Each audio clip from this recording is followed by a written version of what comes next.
इमरान खान साहब ने लाखों रुपए का अडियाला जेल में खाना खा लिया, उसका बोझ जो है वो कौमी खजाने पर पड़ा है। वज़ीर आला पंजाब मोहतरमा मरीम नवाज साहिबा की वो भी हेलीकॉप्टर इस्तेमाल कर रही हैं। आप हर वक्त यही दावा करते रहे मैं दूसरों से मुख्तलिफ, लेकिन जब आपके अमल की बारी आती थी तो पता चलता था कि आप तुमसे भी 10 हाथ आगे। तो टोनी ब्लेयर साहब साइकिल पर वज़ीर आज़म मोहम्मद तशरीफ लाते हैं, मैं भी आया करूँगा, तो बाद में पता चला कि जनाब वो साइकिल तो आपने आम पब्लिक के लिए बात की थी, आप तो हेलीकॉप्टर पर आते जाते। इमरान खान साहब से ये पूछना चाहता हूँ कि फिर आपने कहा था कि दो नहीं एक पाकिस्तान, तो फिर ये दोहरा म्यार क्यों? जब आप ये कहती हैं दूसरे भी कहती हैं तो फिर दोनों के साथ एक जैसा सलूक ही होना चाहिए।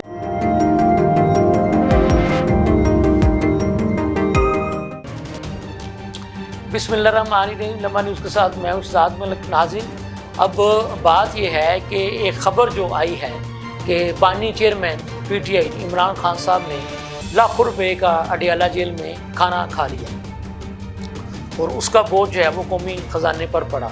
अब इस ख़बर में किस हद तक सदाकत है, किस हद तक नहीं, ये बात तो जो बानी चेयरमैन इमरान खान साहब के जो वकला है वही बताएंगे, लेकिन बहरहाल ये एक बहुत बड़ी ख़बर है। इसका मतलब है कि जैसे वो कहा जाता था कि जी ये वो वाहिद कैदी हैं 804 नंबर वाले कि जो जिनको जनाब जेल में भी फरमाइशी खाने जो है वो तैयार करके दिए जाते हैं।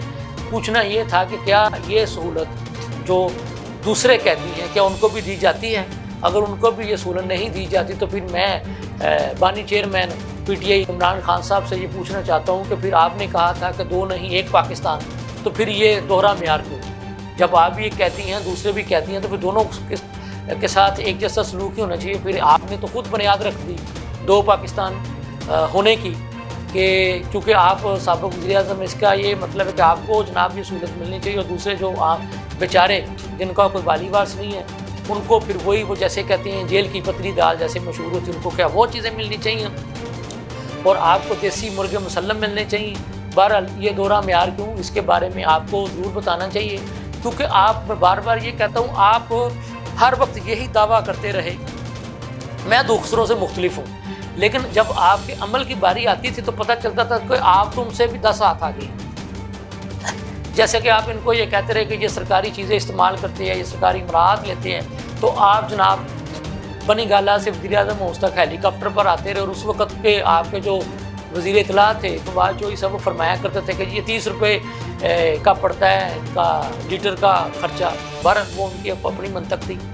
तो बात ये है कि कहाँ आप ये दावे किया करते थे कि आप एक साइकिल पर, जैसे लंदन के जो टोनी ब्लेयर साहब साइकिल पर वज़ीर-ए-आज़म मोहम्मद तशरीफ लाते हैं, मैं भी उसी तरह पे आया करूँगा, तो बाद में पता चला कि जनाब वो साइकिल तो आपने आम पब्लिक के लिए बात की थी, आप तो हेलीकॉप्टर पे आते जाते थे। मैं इसलिए कहता हूँ ये जो कोलो फेल का जो तज़ाद है ये नहीं होना चाहिए, इस कोलो फेल के तज़ाद को ख़त्म होना चाहिए।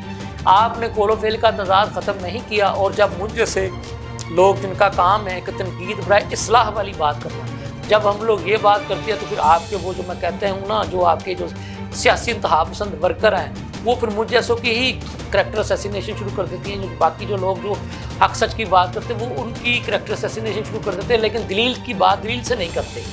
तो बात ये है कि जब कोई शख्स ये दावा करता है कि मैं दूसरों से मुख्तलिफ हूँ तो उसका मतलब ये होता है कि वो अपने अमल से साबित करे। बातें तो हर कोई करता है, अच्छी अच्छी बातें तो वो हर कोई करता है, जैसे कहते हैं ना कि तमाम अच्छी बातें तो कहीं जा चुकी हैं, बात है अमल की।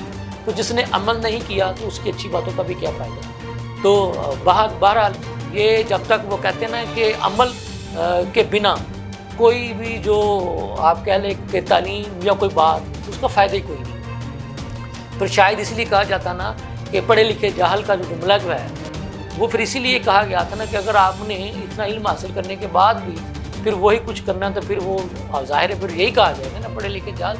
तो आपने साबित करना है कि आप किस हद तक दूसरों से मुख्तलिफ हैं। अब बात कर लेते हैं वज़ीर आला पंजाब मोहतरमा मरीम नवाज साहिबा की, वो भी हेलीकॉप्टर इस्तेमाल कर रही हैं। तो जाहिर सी बात है ये सारे अखराजात जो है ये कौम के टैक्सेस से जो है वो फिर वो अदा होते हैं। जब ये लोग होते हैं अपोजिशन में या हुकूमत से बाहर होते हैं तब ये बड़े बड़े दावे करते हैं, नारे लगाते हैं।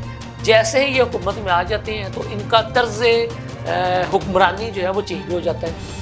तो यही वो फ़र्क है जो आवाम को समझना चाहिए। अब देखें ना, अब तक भी जो है वो हुकूमत की तरफ से 300 یونٹ بجلی کے مفت جو انہوں نے انتخابات کے وقت کہا تھا کہ جیسے ہی ہم حکومت میں آئیں گے تو 300 یونٹ بجلی جو استعمال کرے گا غریب آدمی اس کو مفت جو ہے وہ بجلی مہیا کریں گے، ابھی تک بھی ان کی حکومت سازی کا مرحلہ مکمل ہونے کے بعد بھی نہ تو وزیر اعظم پاکستان کی طرف سے اعلان ہوا، نہ وزیر اعلیٰ پنجاب کی طرف سے یہ اعلان ہوا۔ تو اس کو کہتے ہیں کولوفیل کا تضاد۔ جہاں پر میں نے بانی چیئرمین پی ٹی آئی کے کولوفیل کے تضاد کی بات کی، وہیں پہ میں وزیر اعظم پاکستان اور وزیر اعلیٰ پنجاب کے کولوفیل کے تضاد کی بات کروں۔ اسی طرح سے جو پیپلز پارٹی کے جو سربراہ ہیں انہوں نے بھی دعویٰ کیا تھا کہ وہ بھی مفت بجلی جو ہے وہ دیں گے۔ اب دیکھنا یہ ہے کہ ان کی چونکہ پورے صوبہ سندھ میں اور بلوچستان میں انہی کی حکومت، اب دیکھنا یہ ہے کہ کیا وہ بھی ادھر اپنے انتخابی نعرے اور وعدے کے مطابق مفت بجلی مہیا کرتے ہیں، یا پھر انہوں نے بھی جو ہے وہ خوشنما نعرے جو ہے وہ لگا کر لوگوں سے ووٹ ایٹھنے کے لیے یہ ساری باتیں کہی تھی۔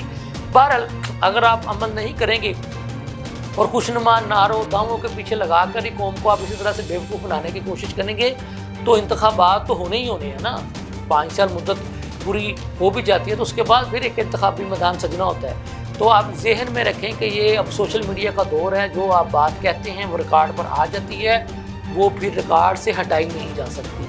تو کہی ہوئی باتیں انسان کا پیچھا کرتی ہیں، یا تو اتنی بات کریں جس کو پورا کر سکے، اگر پورا نہیں کر سکتے تو وہ بات نہ کریں، عوام کو ڈلیور کرے، عوام کو ریلیف دیں۔ لوگوں کے بہت برے حالات ہیں، رمضان المبارک میں بھی لوگوں کو ریلیف نہیں مل پا رہا۔ آپ نے رمضان نگہبان پیکج شروع کیا لیکن وہ حقداروں تک نہیں پہنچ سکا، یہ بات میں آپ کو دعوے سے کہہ رہا ہوں۔ تو پھر آپ سے بار بار آپ کو اپنے پروگراموں کے ذریعے باور کراتا ہوں، حقداروں تک حق پہنچائیں، اس سے پہلے کہ تاخیر ہو جائے اور پھر آپ کو اللہ کے حضور بھی جواب دینا پڑے اور ان لوگوں کو بھی جواب دینا پڑے۔ مجھے اس کے ساتھ اجازت دیجیے، اللہ حافظ۔